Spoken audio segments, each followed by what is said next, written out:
भावान भीष्मस्य कर्णस्य कृपस्य समितिंजय अश्वत्थमा विकर्ण सोमदत्ती तथैव च।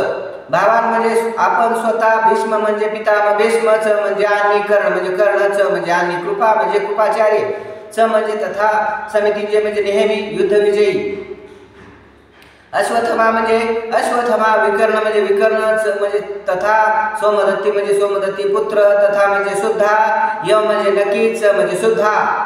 येथे आपण स्वतः भीष्म, कर्ण, कृपा, अश्वत्थमा, विकर्ण आणि भूरिश्रवा नावाच्या सोमदत्ती पुत्र असे युद्धात नेहमी विजयी ठरणारे योद्धे आहेत।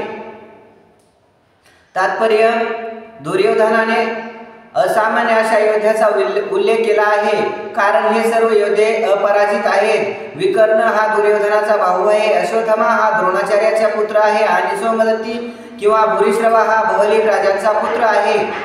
कर्ण हा दुर्योधनाचा भाऊ आहे, कारण पांडू राजाशी विवाह होण्यापूर्वी तो कुंतीच्या पोटी जन्मला होता।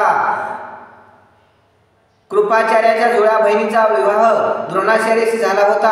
अन्यच बहवा शुरा मदर्ते त्यक्त जीविता नाना शस्त्र प्रहरणा सर्वे युद्ध विशारदा।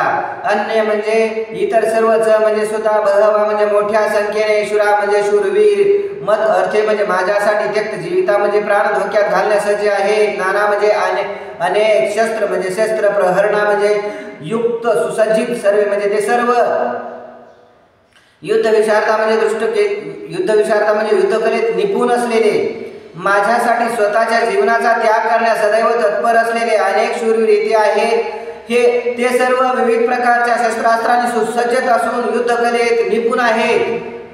तात्पर्य, जयद्रथ, कृतवर्मा आणि शल्य यांच्यासारखे इतर योद्ध्यांविषयी सांगायचे झाल्यास ते सर्वजण दुर्योधनासाठी आपले जीवन देण्यास तयार आहेत। दुसऱ्या शब्दात सांगायचे तर ते सर्वजण पापी दुर्योधनाच्या पक्षाला मिळालेले कुरुक्षेत्राच्या युद्धभूमीवर या सर्वांचा मृत्यू अटळ आहे। वर सांगितल्याप्रमाणे आपल्या मित्रांच्या एकत्रित सामर्थ्यावर दुर्योधनाला मात्र आपल्या विजयाबद्दल पूर्ण खात्री होती।